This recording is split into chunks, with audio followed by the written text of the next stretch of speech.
헬라어로 이 화 있을진저가 우아이라고 하는 말입니다. 우아이, 아이고 슬프다 이런 뜻이기도 하고요, 저주가 있을지어다 이런 말이기도 합니다. 예수님께서 무서운 말씀을 7번 하셨어요. 그래서 이 부분을 우리들이 뭐라고 이야기하냐면 칠화선언이라고 말합니다. 예수님께서 7개의 화 있을진저라고 말씀하셨던 부분입니다. 오늘 이 말씀에 예수님은 특별히 외식하는 자들에 대해서 이야기하고 있죠. 화 있을진저, 외식하는 서기관들과 바리새인들이요. 여기서 외식한다고 하는 것은 위선자 이런 말입니다. 당시 유대인들에게 가장 치욕스러운 욕 중에 하나가 위선자, 외식하는 자 이런 말이었습니다. 자, 지난주의 말씀을 여러분들이 조금 기억해 보셨으면 좋겠습니다. 지난주의 말씀이 제자들과 모든 무리들에게 예수님이 하신 말씀이다. 기억하세요? 네, 그런데 오늘 말씀은 보니까 누구를 향해 있습니까? 화 있을진저 외식하는 서기관들과 바리새인들이요. 자, 여러분들이 잘 이제 이해하셔야 될 부분이 있어요. 지금 예수님께서 서기관들과 바리새인들을 향하여 화 있을진저라고 말씀하고 특정한 대상을 이렇게 말씀하고 있는데, 이 말씀이 특정한 대상에게 말씀하고 있는 이 말씀이 제자들과 모든 이들에게 해당된다 이 말입니다. 그러니까 오늘 예수님께서 서기관들과 바리새인들에게 말씀하고 있지만 이 말씀이 오늘 우리들에게 주시는 말씀이다. 오늘 우리들에게 천국을 가로막는 것이 얼마나 무서운지를 말씀하고 계시다. 이것을 우리들이 기억하면서 말씀을 들어야 될 것 같아요. 오늘 예수님께서 말씀하시는 구체적으로 이 외식하는 자들이 뭐가 나쁜가를 이야기하고 계신데, 오늘 본문 말씀을 다시 한번 보겠습니다. 우리 같이 한 목소리로 봅니다. 시작. 화 있을진저 외식하는 서기관들과 바리새인들이여, 너희는 천국문을 사람들 앞에서 닫고 너희도 들어가지 않고 들어가려 하는 자도 들어가지 못하게 하는도다. 위선자들이 천국문을 가로막았어요. 성전에서 손을 들고 찬양하는 그 모습이 천국을 가로막고, 성경 위에 손을 얹고 기도하는 그 손이 천국을 가로막았다. 바리새인들과 서기관들이 자기도 천국에 들어가지 않으면서 사람들도 들어가지 못하게 하고 있다. 하나님께서 예수님을 이 땅 위에 보내주신 그 이후 계획은 우리를 구원하시려 하심인데, 하나님의 계획을 막고 있으니 이들이 얼마나 하나님 앞에 화 있을진저 저주의 대상이 되겠습니까? 자, 오늘 말씀은 지난주의 말씀과 조금 연결해서 우리들이 볼 필요가 있어요. 기억하시는지 모르겠지만 제가 지난주에 말씀을 전하면서 이 부분은 다음 주에 전하겠습니다 했던 부분들이 있습니다. 제가 너무 기대가 크죠? 네.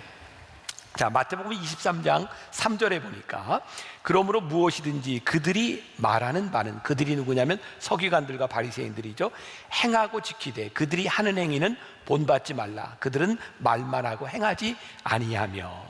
자, 그들이 어떤 사람이었어요? 그들이 하는 말, 예수님께서 행하고 지키되, 행하다고 하는 것은 상세하고도 철두철미하게 실행한다 이런 의미고, 지키되라고 하는 말은 몸에 자연스럽게 배듯이 자연스럽게 완벽하게 지킨다. 그러니까 지키고 행하는 것은 전혀 잘못된 것이 아니에요. 지난주에 계속해서 이어서 같은 맥락에서 이야기하자면, 그들이 말하는 그 말이 잘못된 것은 아니지만 그들이 지키지 않는 그 모습을 너희들이 본받지 말아라 라고 말씀하고 있어요. 또 지난주의 말씀과 연결해서 우리들이 기억해야 될 것, 율법이 잘못된 것은 아니지만 하나님께서 우리들에게 주신 그 율법을 지키기 위해서 무엇을 잃어버렸어요? 하나님의 마음을 잃어버린 것이 잘못된 것이다. 제가 떠오른 것이 하나 있었어요. 몇 년 전에 곡성이라고 하는 영화가 있었는데 거기서 어린애 하나가 이런 말을 했어요. 무엇이 중한디? 기억하세요? 무엇이 중한디? 오늘 우리들에게, 아니 앞으로 7주 동안 계속 우리들에게 물으실 거예요. 지금 서기관들과 바리새인들이 지키려고 하는 그 율법이 중요한지, 아니면 그 율법을 주신 하나님의 마음이 중요한지를 우리들에게 계속해서 묻고 계실 거예요. 또 다른 말로 표현한다면 우리의 인생에서 급한 것과 중요한 것을 구분할 수 있어야 되고, 우리들이 하고 싶은 것과 해야만 되는 일들도 구분할 수 있어야 되고, 이 말씀을 주신 하나님의 마음을 우리들이 알 때 이 말씀을 왜 지키는지 이유를 알 수 있을 것 같아요. 예를 들어 볼게요. 하나님께서 우리들에게 주신 많은 그 계명들 가운데는 하나님의 마음이 있는 거죠. 예를 들어서 안식일을 거룩하게 지켜라, 이웃을 사랑해라, 여기는 하나님의 마음들이 있어요. 그런데 율법학자와 서기관들이 안식일을 잘 지키기 위해서는 이런 것이다, 이렇게 조항을 만들었어요. 또 음식을 먹을 때는 손을 깨끗이 씻고 먹는 것이 좋다, 이런 것이 잘못된 것은 아닙니다. 분명히 우리들에게 필요한 것이에요. 자, 예를 들어 볼게요. 우리가 아프리카로 단기 선교를 한번 갔다고 생각해 보세요. 정말 먹을 것이 없는 어린아이들을 앞에 놓고 우리들이 먹을 것을 가지고 긍휼히 여기는 마음으로 아이들에게 먹을 것을 나눠주려고 해요. 근데 딱 먹을 것을 주려고 보니까 애들이 손이 너무 더러워. 그래서 음식을 주기 전에 우리가 이야기합니다. 얘야, 손 씻고 와라. 너희들 그런 손으로 먹으면 안 된다. 손 씻고 와라. 아무것도 잘못된 규칙이 없어요. 그런데 아프리카는 물도 귀해요. 그리고 이 아이들에게 지금 필요한 건 손 씻는 것보다 당장 굶주리는 이 상황 가운데서 먹는 게 훨씬 더 중요할지 몰라요. 근데 우리들이 살아왔던 우리들의 관념 가운데 위생이 참 중요해서 물도 없는 아이들에게 손을 씻고 와라 라고 한다면 그 아이들을 위하는 것이 아니라 우리들의 율법과 우리들의 규칙이 될 수도 있는 거죠. 좋은 예인가요, 아닌가요? 이 표정을 볼 수가 있어야죠. 네. 우리들이 가지고 있는 규칙, 그 율법보다 더 중요한 것이 있다. 그것은 뭐냐면 그것을 우리들에게 주셨던 하나님의 마음, 사랑이 우리들 가운데 있어야 된다. 근데 서기관들과 바리새인들이 언제부터인가 하나님의 마음은 다 잃어버리고 그들은 외적으로 자신들의 모습을 드러내기 시작했는데, 예를 들어서 오늘 나온 말씀, 지난주 말씀 가운데 마태복음 23장 5절에 보면 이런 말씀이 있어요. 그들의 모든 행위를 사람에게 보이고자 하나니 곧 그 경문띠를 넓게 하며 옷수를 길게 하고. 굉장히 귀한 일이죠. 하나님의 말씀을 기억하겠다는 거였어요. 그런데 언제부터인가 내가 하나님의 말씀을 읽는 이렇게 경건한 사람이야 라고 하는 것을 사람들에게 보이고 싶어서 일부러 길게 하고, 사실 쉐마라고 하는 말씀은 아침에 일어나서 읽게 돼 있는 것인데 저 경문을 밤에 잘 때도 두르고 어쨌든 사람들이 나를 알아줬으면 좋겠어 라고 다녔던 풍습이 있었어요. 오늘 여기 있는 말씀에 모든 행위를 사람에 보이고자 하나니, 그러니까 말씀의 본뜻은 다 잃어버리고 내가 이 말씀을 지키는 사람이야를 주장하는 사람이 되었던 거죠. 자, 우리들의 삶에 좀 적용을 해볼까요? 우리 크리스찬들은 십자가를 참 많이 가지고 있습니다. 예전에 그 영화도 보면 그 미국의 전쟁 영화에 그 어머니가 전쟁에 나가는 자식에게 십자가를 이렇게 선물로 주고 성경을 선물로 주면서 너 무사히 돌아와라, 이렇게 자식을 보냈던 장면들도 있어요.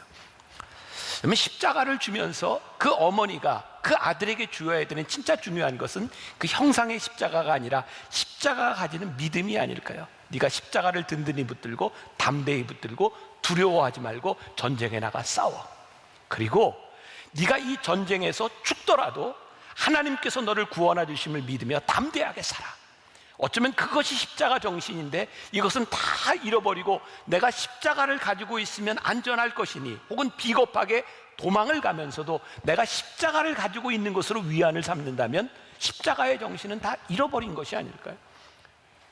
여러분들 차에는 어떤지 모르겠어요. 제 차에도 그 백밀러 위에 십자가가 있어요. 걸어놓고 다녀요. 우리들이 십자가를 걸어놓는 이유가 이 십자가를 걸어놓으면 나를 보호해 줄 것이야. 사실은 이것이 아니라 십자가를 걸어놓고 운전을 하면서 내가 하나님을 믿는 사람으로서 내가 어떻게 운전을 하고 어떻게 에티켓을 지키고 내가 어떻게 신앙인으로 살아가야 될지, 그 십자가의 마음이 우리들에게 들어오지 않고 십자가를 걸어놓으면 이 십자가가 나를 지켜줄 것이야 라고 생각한다면 우리는 서기관들과 바리새인들처럼 외적인 것에 치중하는 사람들이 되어버린 거죠. 또 이런 예를 들을 수 있을 것 같아요. 이번에 저희가 온라인으로 새벽 예배를 드리며 특세를 하면서 성만찬을 냈던 걸 기억하실 거예요. 집에서 성만찬을 준비하고 제가 여기에서 중계되는 가운데서 이렇게 성찬을 하면서 여러분 성만찬에 참여합시다. 그때 한 원로 장로님이 사진을 하나 올려주셔서 제가 굉장히 감동적이었어요. 그 새벽에 성찬상을 앞에 놓고 양복을 입고 넥타이를 메고 경건하게 앉아있는 그 장로님을 보면서 저 속으로 이렇게 생각했어요. 야, 장로님 맞다. 진짜 훌륭하다. 그분의 신앙이 정말 제가 생각할 때, 야, 정말 저 자리를 저렇게 경건하게 지키려고 하는 건 참 귀하다. 그런데 만일, 이건 만일이에요, 그분이 그렇지 못한 누군가를 향해서, 아마 우리들의 상황이 다 다르니까 어쩌면 아침에 일어나는 것도 참 버거운 사람도 있을 거고, 어쩌면 극단적으로 얘기해서 양복을 입을 수 있는 상황이 아닌 사람도 있을 텐데, 네가 나와 같은 옷차림으로 예배하지 않는 것을 보니 너는 경건하지 못하다라고 손가락질을 하고 지적질을 하고 있다면, 이분의 신앙이 잘못된 것은 아닌데 그 순간부터 천국문을 가로막는 화 있을진저라고 하는 그 예수님의 저주의 대상이 될 수는 있는 것은 아닐까. 그러니까 굉장히 우리들이 무서운 마음으로 이 말씀을 보아야 되는데, 우리들이 가지고 있는 지식이 잘못된 것이 아니라 잘못하면 그 지식의 교만으로 인하여 천국문을 닫을 수 있다는 거예요. 자, 화 있을진저 천국문을 사람들 앞에서 닫는 자들이요. 당시의 서기관들과 바리새인들은요, 지금 생각하는 이 정도의 목사와 교인들의 이런 상황이 아니라 그들의 삶을 지배하는 위치에 있었어요.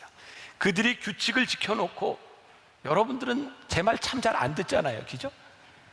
그런데 이 당시에는 바리새인들과 서기관들의 말을 잘 듣지 않으면 공동체 생활을 할 수 없으니까 그들이 규칙을 만들어 놓고 그들의 삶을 지배하고 있었어요.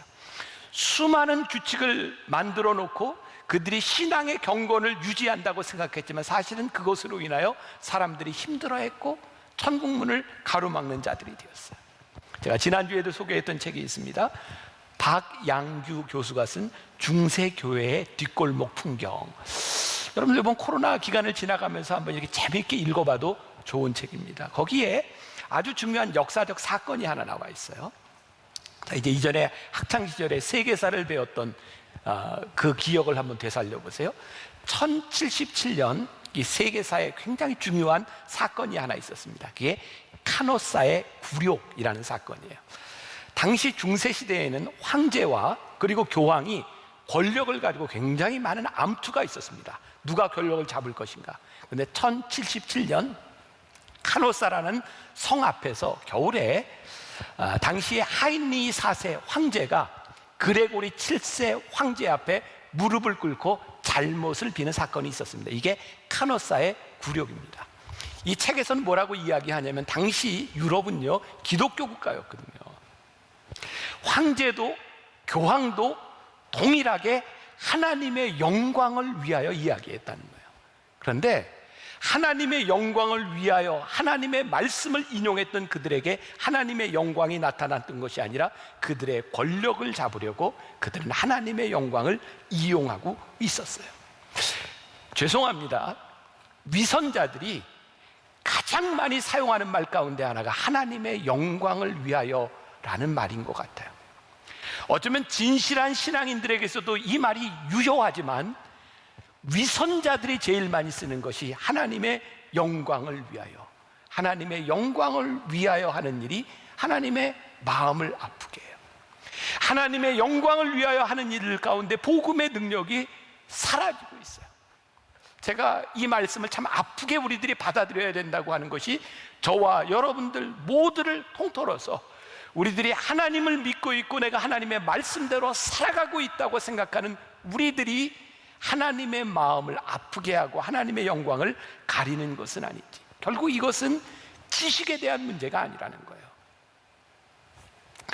당시 중세의 교황들, 또 중세의 성직자들, 그들은 자기들이 지식을 아주 독점하고 있는 사람이었어요. 어떤 지식? 성경에 대한 지식.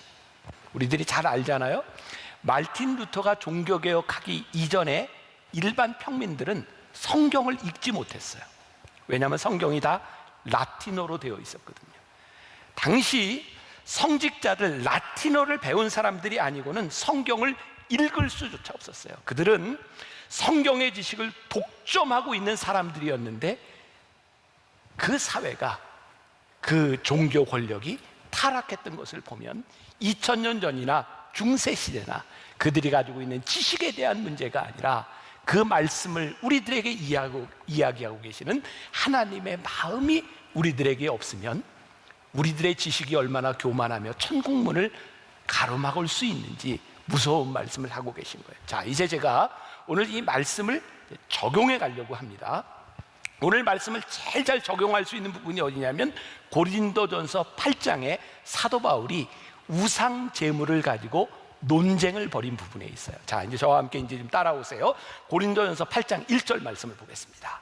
같이 봉독합니다. 시작.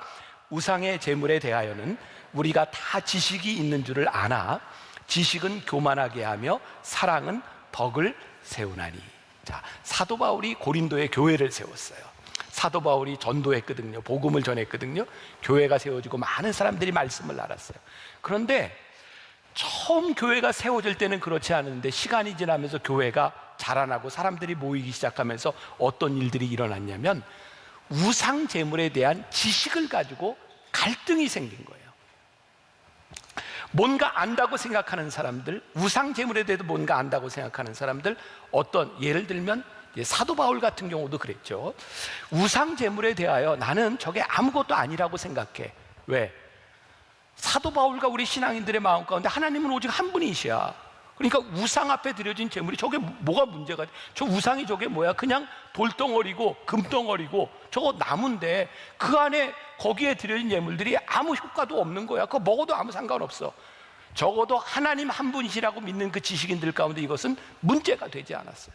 그런데 고린도에 우상 숭배하던 그 문화에 젖어 있던 사람들은 예수를 믿었지만 우상 제물에 드려졌던 그 제물을 그렇게 쉽게 먹지 못했어요. 왜? 그들이 평생을 섬겼던 신에게 드려진 제물이니까 이걸 먹으면 하나님 앞에 죄를 짓는 것까지 생각하는 사람들이 있었던 거죠. 그러니까 지식이 있는 사람들에게는 아무 문제가 되지 않으나 그것을 이해하지 못하는 사람들에게 이게 꺼리낌이 되는 일들이 있었던 거예요. 고린도 교회에 있었던 문제들이죠.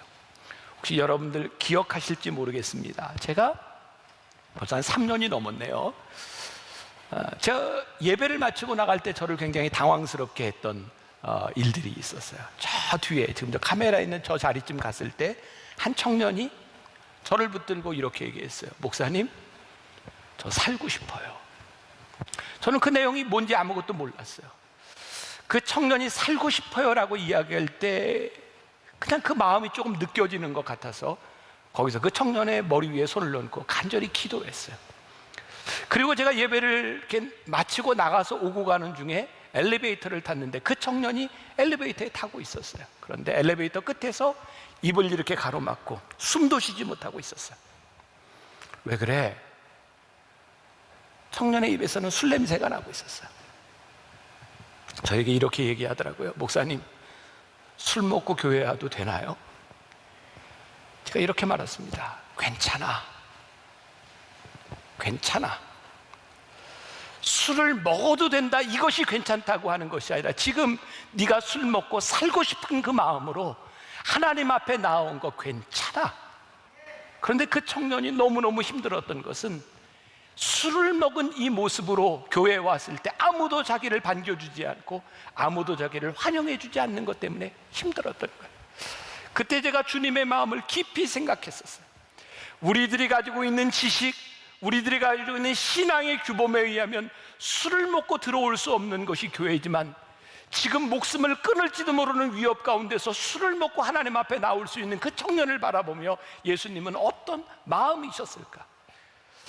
우리들이 가지고 있는 지식과 우리들이 가지고 있는 규범에 대한 문제가 아니라 하나님의 마음은 훨씬 더 다른 것을 보게 만들고 진짜 우리들에게 믿음이라고 하는 것은, 본질적으로 믿음이라고 하는 것은 하나님 앞에 우리들이 겸손해지고 하나님 앞에 자기를 포기하는 것인데 우리들이 믿음이 있다고 생각하고 우리들에게 지식이 있다고 생각하는 것으로 인하여 나에게 교만이 생겨서 누군가를 판단하고 재단하고 날선 검을 가지고 누구를 향하고 있다면 하나님은 우리를 향해서 화 있을진저라고 말씀하실지도 모르겠다는 생각이 듭니다. 우리들이 가지고 있는 믿음, 우리들이 가지고 있는 확신을 지키는 것은 정말 필요한 일입니다. 그러나 내가 가지고 있는 확신으로 인하여 누군가를 비판하는 것을 하나님 것은 원하시지 않는 것 같아요. 내가 가지고 있는 믿음으로 우리들이 어떻게 신앙의 덕을 세울 수 있을까? 결국 우리들의 문제는 지식의 결핍에 대한 문제가 아니라 사랑이 없는 지식으로 인하여, 사랑이 없는 지식의 교만으로 인하여 우리들이 천국을 가로막고 있는 것은 아닐까?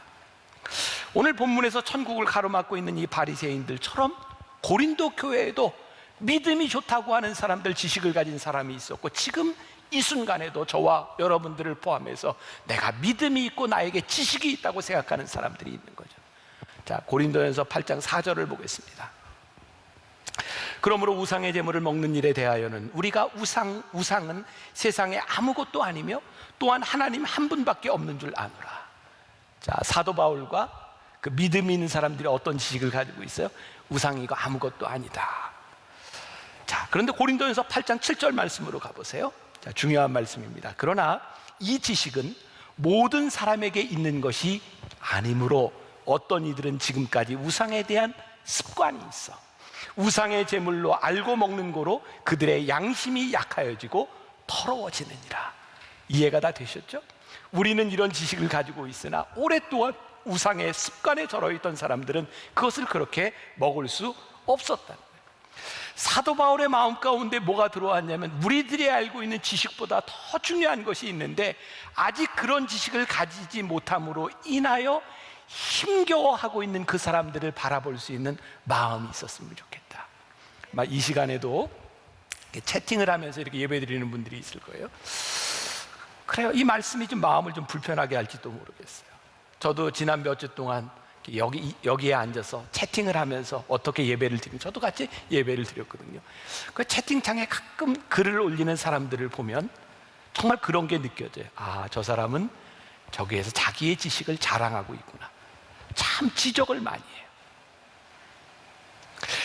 지적하는 것이 틀린 말은 아니거든요. 왠지 기분이 나빠요. 왜? 느껴지는 거야. 저 사람은 지식을 자랑하고 있구나. 하나님이 더 잘 아시지 않을까요? 내가 지금 믿음으로 하는 일인지 아니면 네 지식을 자랑하기 위해서 누군가를 아프게 하고 있는 것은 아닌지 하나님이 더 잘 아시지 않을까요? 사도 바울이 이야기하는 거예요. 여러분들의 지식에는 문제가 없으나 그것을 받아들이지 못하는 아직은 양심이 부족한 그 사람들을 위하여 여러분들이 어떻게 해야 되겠습니까? 사도 바울의 마음 가운데는 혹시라도 우리들이 하나님을 믿는 믿음이 약한 사람들에게 상처가 되지 않도록 하고 싶은 마음. 그래서 사도 바울의 신학을 이렇게 이야기합니다. 그리스도의 중심한 은혜의 신학. 그리스도의 중심한 은혜의 신학. 우리들에게 주어진 것이죠. 지식에도 불구하고 겸손하게 천국의 문을 여는 자들이 될 것인가, 아니면 우리 지식의 교만으로 천국 문을 닫는 자들이 될 것인가. 사도 바울이 염려했던 것, 자신이 옳다고 생각하는 것을 전파하기보다 그것을 받아들이지 못하는 사람들의 마음이, 하나님 아버지의 마음이 들어왔을 때 무엇이 중요한지를 고민할 수 있는 사람이 되는 것. 여러분들이 신앙생활하면서 혹시 그런 거를 바라고 있지 않나라는 생각이 들어요. 어떤 것이냐면, 저기 설교하는 목사님이 우리들에게 좀 명확하게 지침을 좀 내려줬으면 좋겠어. 이 코로나 때도 이게 교회에 와야 되는 건지 말아야 되는 건지, 어떻게 예배를 드려야 되는 건지 지침을 좀 내려줬으면 좋겠어. 저는요, 제가 이런 걱정까지 해야 되나라는 생각이 들지만, 오늘 여기 있는 여러분들이 예배를 드리는 이 모습을 보면서 어쩌면 저렇게 온라인으로 예배를 드리는 사람이 그렇게 얘기할지, 꼭 거기까지 와서 예배를 드려야 돼? 그런가 하면 반대로 여기서 예배를 드리는 사람들이 여기에 참여하지 않은 사람들을 바라보며, 그렇게 용기가 없어? 그렇게 믿음이 없어? 이렇게 얘기할지도 모른다는 생각이 들어요. 그런데요, 우리들이 그렇게 얘기하는 것보다 더 중요한 것이 있는데, 오늘 여기에서 예배드리지 못하는 사람들의 심정과 거기에서 예배드릴 수밖에 없는 사람들의 심정이 우리들의 마음속에 들어오기 시작할 때, 우리의 지식이 아니라 하나님의 마음으로 볼 수 있는 자들이 되지 않을까. 사도 바울이 고린도전서 8장 11절에서 이렇게 얘기하고 있어요. 그러면 내 지식으로 그 믿음이 약한 자가 멸망하나니 그는 그리스도께서 위하여 죽으신 형제라. 재물 문제를 놓고 이야기하고 있지만, 너희들이 네 지식으로 한 일을 가지고 저 믿음이 약한 자가 실족하고 멸망하게 된다면 그 사람이 누군지 아니? 그리스도께서 그를 위하여 죽으신 그리스도의 형제야. 그러니까 우리들에게 굉장히 두려운 거예요. 내가 가지고 있는 지식과 내가 가지고 있는 믿음을 가지고 누군가를 멸망하게 하는 사람이 되는 것, 그것이 얼마나 무서운 일인지 몰라요. 당시 바리새인들과 서기관들은 자기들이 가지고 있는 지식에 당당했어요. 자랑스러워했어요. 그런데 그렇지 못한 사람들을 경멸했어요. 예수님께서 그들을 향해 말씀하세요. 화 있을진저 너희들이 천국문을 가로막고 있구나. 제가 수년 전입니다. 제가 어떤 목사님과 함께 분당에서 식사를 하게 되었습니다. 근데 저에게 조금 당황스러운 상황이 펼쳐졌어요. 그 목사님이 식사를 하면서 그 식당 주인에게 이렇게 인사를 하는데 권사님 그렇게 인사를 하더라고요. 주문하고 앉았는데 이 목사님이 그 권사님을 불러서 여기 맥주하고 그 와인을 좀 주세요. 그리고 이제 시켰어요. 제가 조금 당황스러웠어요. 야, 이렇게 식사하는데 와인하고 맥주가 있는데 혹시라도 우리 교인들이 이거 보면 주일날 이렇게 은혜가 안 될 텐데 제가 먹는 게 아니라 제 상에 있는 것만 봐도 우리 교인들에게 은혜가 될 것 같지 않았어요. 여러분, 제가 분명히 이야기하는데 와인을 먹고 맥주를 먹는다고 이게 우리의 구원에 관계되거나 신앙의 본질에 관계된 부분은 아닙니다. 먹을 수도 있고 안 먹을 수도 있어요. 제가 술을 먹지 않는 이유, 제일 중요한 이유는 저의 신앙에 대한 문제보다는 우리 교인들이 술 먹는 목사를 별로 좋아하지 않아서 제가 술 먹고 설교하면, 술 먹는 목사가 설교하면 은혜를 받지 못할까 봐 안 먹습니다. 그것이 죄에 대한 문제라기보다는 우리 교인들의 유익을 위하여 저는 술을 먹지 않는 사람이에요. 근데 그 상황에서 그 목사님이 이렇게 술을 이렇게 시켜놓고 먹게 된 그 상황에서 저를 바라보면서 그런 표정이었어요. 아니, 목사님은 아직도 이런 게 극복이 안 돼? 아마 그 목사님의 신앙에 의하면 술, 뭐 맥주, 포도주 이런 거 별로 문제가 되지 않는다고 생각했어요. 근데 저에게 아쉬운 마음이 하나 있어요. 목사님에게는 그것이 아무 문제가 되지 않을지 모르지만 분당에서 목회를 하고 있는 저를 향한 조금의 배려가 있으면 좋지 않았을까요? 그 다음부터 제가 그 목사님과 함께 식사를 하지 않습니다. 그 목사님의 지식이 잘못된 것이 아니라 함께 식사하고 있는 사람에 대한 배려가 있었더라면 훨씬 더 좋지 않았을까요? 오늘 우리 신앙의 문제들 가운데 가장 중요한 문제가 그런 것이 아닐까. 나는 틀리지 않았어요. 내가 가지고 있는 지식이 잘못된 것은 아니에요. 내가 율법을 지키는 것, 내가 가지고 있는 규칙을 지키는 것이 잘못된 것은 아니에요.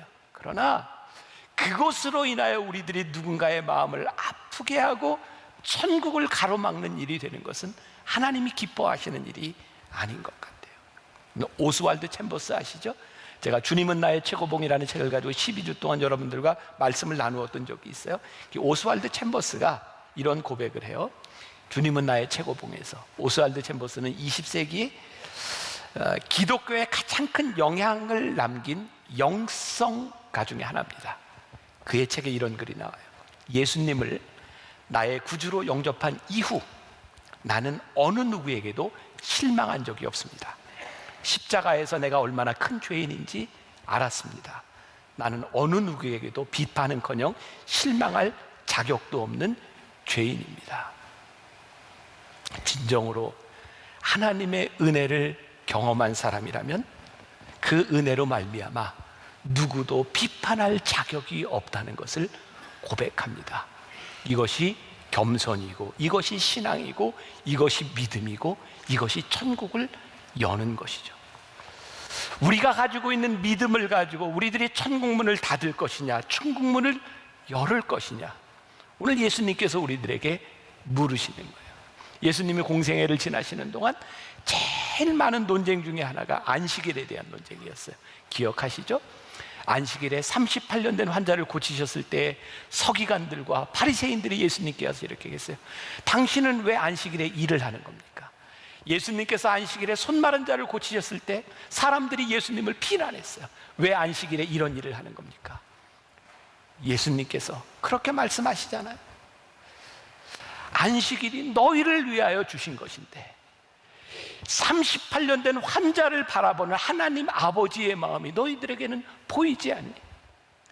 안식일을 지키는 것보다 더 중요한 것이 그 안식일을 만드신 하나님 아버지의 마음이 우리들에게 보여져야 되지 않겠니?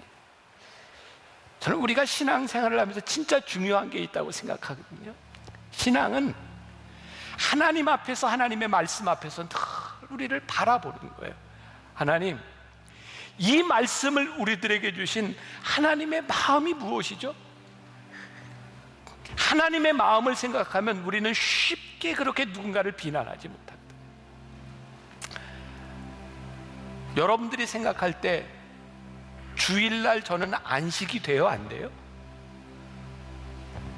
그런 거 한 번도 생각 안 해보시죠? 저 주일 잘 지키나 몰라. 우리 목회자들, 교회 직원들은 어떻게 하나 몰라. 그런데요, 여러분들이 생각할 때, 우리 그냥 생각할 때 저는 일하고 있잖아요. 지금 설교하고 있잖아요. 근데 이게 안식일을 어기는 것이 아니라 저에게 제일 큰 기쁨이 뭔지 아세요? 설교하고 예배를 준비하고 함께 예배를 드리며 여러분들이 하나님을 예배하는 이 모습, 우리들이 은혜를 받는 이것보다 저에게 더 큰 기쁨과 감사가 없는 거예요. 일하는 것에 대한 어려움에 대한 문제가 아니라 이 일에 대한 기쁨이 저에게 있는 거거든요.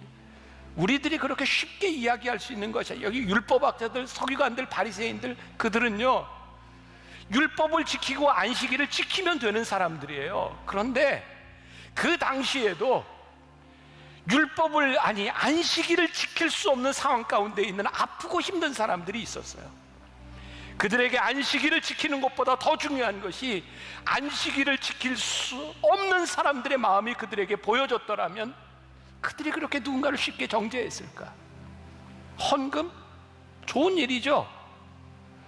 그런데 헌금을 드리고 싶어도 드리지 못하는 사람들의 마음이 보여줘야 그 사람들을 위해서 기도할 수 있지 않겠어요? 교회에서의 헌신과 섬김 귀하죠. 근데 우리들이 누군가를 향해 그렇게 쉽게 손가락질할 수 없는 거예요. 정말 섬기고 싶어도 건강이 허락되지 않는 사람, 시간이 허락되지 않는 사람.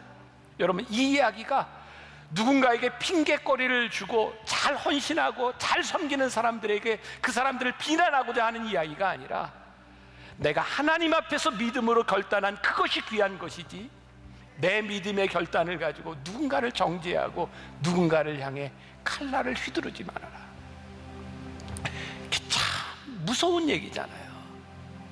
복음은, 하나님의 말씀은 늘 우리들에게 내가 하나님 앞에 서라, 그리고 하나님 앞에서 내가 결단해라, 이렇게 말씀하고 있습니다.